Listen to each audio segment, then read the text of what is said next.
Oil down. That controversial dish that everyone seems to have to apologize and correct themselves before they post it on the internet here. Now here's the thing, throughout the Caribbean we have oil down recipes, and everybody's version is going to be different from island to island. And truth be told, no one owns the copyright to oil down. A friend of mine from Fiji, home of breadfruit, have something very similar, and dare I say, could match or even be better than ours in the Caribbean. Same thing, salted meat and stewed down in coconut milk and all kind of thing like that. But our friends from Granada's going to say, Chris, well, that is not oil down. What I'm about to make now. Well, here's the thing. This is my oil down. This is Uncle Chris's way of doing things. Oil down slash soup slash stew. You're going to love this one, man. One of them comforting dishes there. You just tuck back in on a cold winter night. And you're applauding yourself because you're eating and you're smiling and you're like, oh boy, I'm in the Caribbean, I'm on the beach. Oil down. Soup, I would say. Enjoy now. For this pot of goodness, we've got quite a few ingredients. And I'm just going through and preparing everything right now. So let's quickly run through. We've got spinach, sweet potato, we'll need some Caribbean green seasoning, salted pigtail which has been prepared, we'll talk about that in a second. Some pumpkin, pimento peppers, scotch bonnet peppers, you gotta have that Caribbean sunshine, yeah? Garlic, scallion, onions, some fresh thyme, some okra, some chicken. And over here I have the star of the show. It's supposed to be the star of the show. Breadfruit. Now what I like doing, and down in the description there's gonna be a link to a video showing you how to peel and core it. What I did was I peeled it, cored it, and I cut it up into big chunks. And I like to pre-boil it for about 15-20 minutes, just in plain water. Just, you know, what I find is there's a sort of a taste to breadfruit that, maybe it's because it's imported, I'm not sure. But there's a taste to it I don't like unless I pre-boil it. So this is the main setup here. There's going to be other ingredients going in, so hold tight, yeah? Now, for those of you questioning why Uncle Chris is rocking them ingredients and the breadfruit ain't looking too proper and all kind of thing like that. You see that? That is snow. I am based in Canada. It is minus 4 degrees outside. That is snow. No breadfruit tree ain't growing out here. You understand? Alright. I've got here about 3 pounds of chicken. It's been, most of the skin and fat, but all of the skin and most of the fat that I can get to has been removed. I wash my chicken with lemon juice and cold water. It is up to you if you wash your chicken or not. I ain't judging. We're gonna go in with a tablespoon of curry powder. Now, the reasoning behind everything that I do today will be about flavor. Forget tradition for a second. We're talking about flavors. Now you will see the ingredients that's traditionally used and some of them which are not traditionally used. Black pepper. But the point is, the focus is flavor and making the most use of everything. Salt. We'll add salt later on to the dish. And we need that homemade. Whoa! Boy! Gunshot pow pow! Gunshot going off there, yes? Caribbean green seasoning. I had it out for too long. A tablespoon and a half of that. Give it a nice mixy mix. And get ready to blaze up the fire. Now we need a big pot. And we need a couple tablespoons of coconut oil. We've got 2.5 tablespoons of coconut oil on a medium heat. And I'm going to start adding the pieces of chicken. Remember, it's all about layers of flavor. And we want to sear these pieces of chicken and have that curry flavor and that green seasoning flavor at the bottom of the pot there so we can build on it. Just move it around on that medium heat. And you see the color already starting to happen on the bottom down there. Couple minutes and you want to flip the pieces of chicken over. Try not to crowd the pan too much because we don't want it to boil. And speaking about boil, when you see some islanders do, and I ain't calling names, do an oil down, they pretty much boil everything. They don't fry up the stuff first and create that you know, those layers of flavor. Now, I ain't trying to hate on tradition, don't get me wrong. All I'm saying is, if you really want to build on those flavors, you want to, come on man, all the smart enough to understand where I'm coming from. I flipped them over a couple times, and it's been about 6-7 minutes.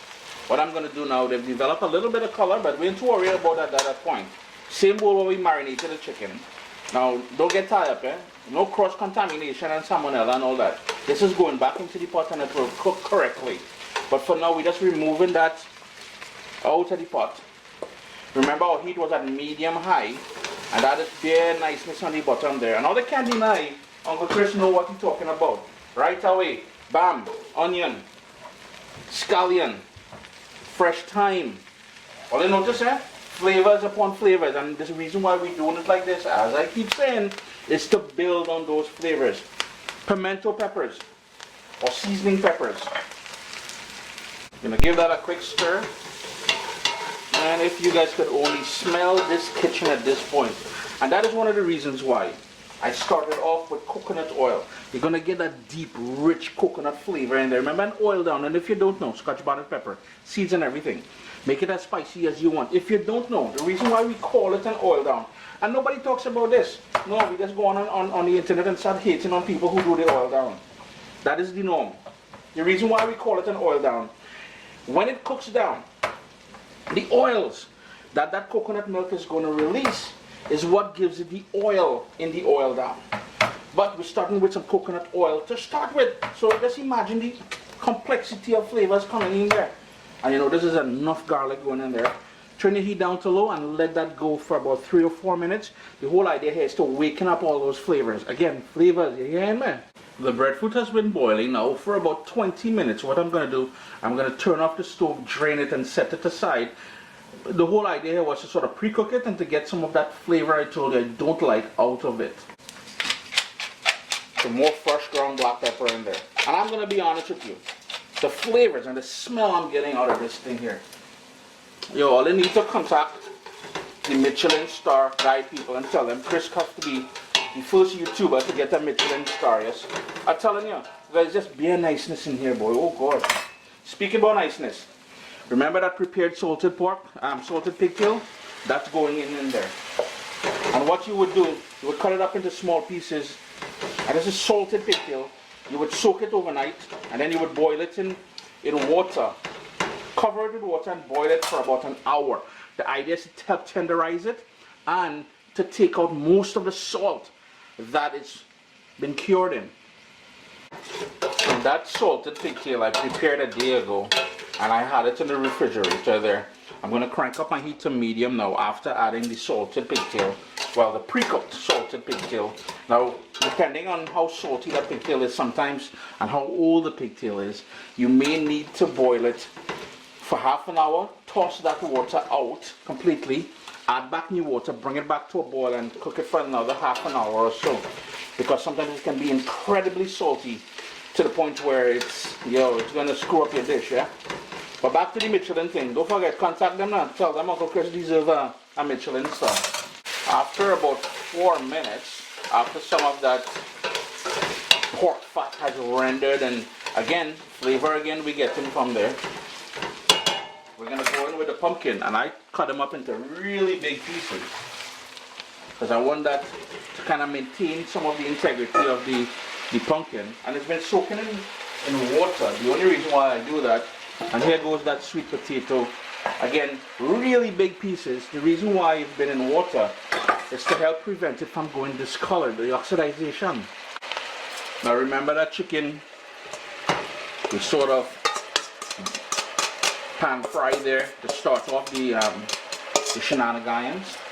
It went back in there. The bowl where all that seasoning and still is there. I'm going to toss my coconut milk in there now.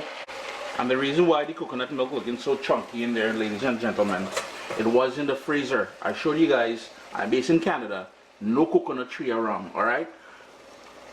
In goes some okra, along with that parboiled breadfruit. I have my doubts about this breadfruit, to be honest with you. It doesn't look like a full breadfruit, but it was all I can find at the Caribbean grocery store here in, I think it was Mississauga I was. To pull it all together now, we need everything to go nice and tender. I'm going in with water. And we need about 4 to 5 cups of water. I'm going to tuck everything down in there, but we need water to cover everything, and I'm going to bring it up to a boil. Just move that around in there. Everything will tuck in nicely shortly. Don't worry too much about that. We need some more flavor. I love ginger. It's a Caribbean thing as well. We love with ginger. So I'm going in with some grated ginger in there.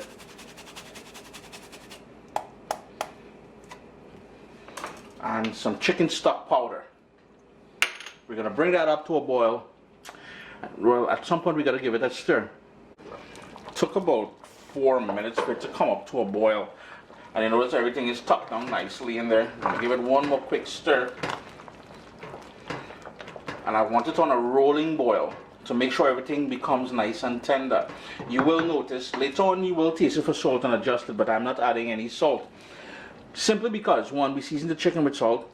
The chicken stock that we put in there, the powder, is very salty. And the remaining salt in that salted pigtail should be enough to season this properly. But for now, we're just going to let that cook. Put the lid on. We're going to give it a little crack. That thing is going to let steam out there. Water is going to go down. Liquid is going to go down and intensify the flavors. Again, we all about the flavors. It's been going now for about 20 minutes. And here as well, let's give him a little stir first. Move things around. Move things around. And the kitchen should be smelling incredible at this point.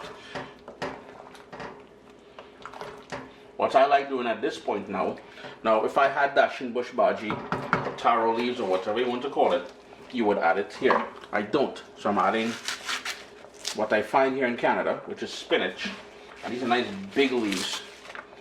These are not baby, these have a sort of a bitterness or tartness to it, so it will add another sort of level of complexity. And I keep using the word complexity and flavors, but at the end of the day, that is what it's all about, yeah? It's taking something that we traditionally make in the Caribbean, putting your own twist on it, and showing people how you can add even more flavor to things. Lid back on, and let that continue going there. We still got a little space there.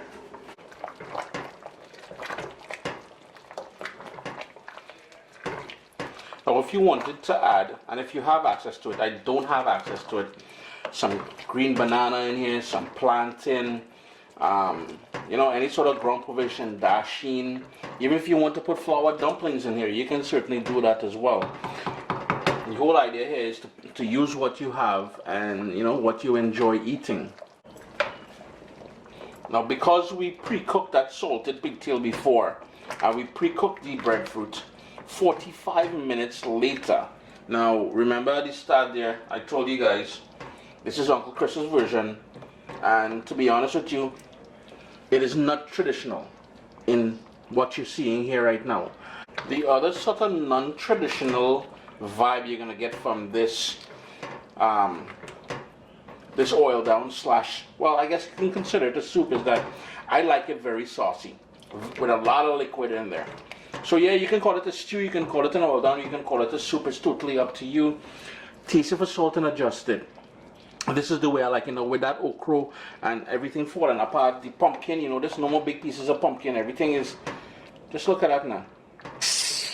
Boy, taste it for salt and adjust it at this point. I didn't have to add any salt. What I do like doing at this point is going back with those flavors we started off with.